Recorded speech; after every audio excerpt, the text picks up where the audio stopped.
আমরা রাজশাহী সেগুনবাগিচায় ঢাকা বিভাগীয় কমিশনের কার্যালয় থেকে আমাদের সাথে এই মুহূর্তে যুক্ত হবেন আমাদের আরেক সহকর্মী আছেন ফরহাদুজ্জামান। ফরহাদ, শেষ দিনে মনোনয়ন ফরম সংগ্রহ জমা দেওয়ার তৎপরতা কেমন দেখছেন, তাদের ভিড় কেমন দেখছেন?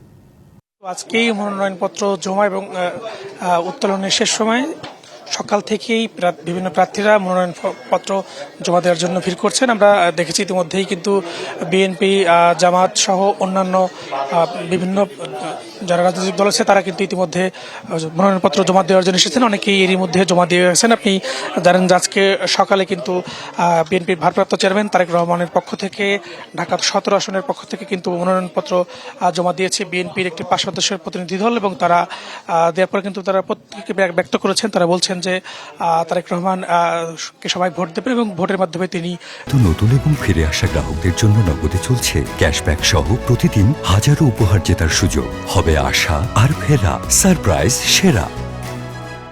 জয়ী হবেন। পাশাপাশি জামাত, সিপিবি সহ অন্যান্য বাসদ সহ অন্যান্য রাজনৈতিক দলের যারা প্রার্থী রয়েছেন, স্বতন্ত্র প্রার্থী রয়েছেন, তারাও কিন্তু এসেছেন এবং তারা ইতিমধ্যে মনোনয়নপত্র জমা দিয়েছেন।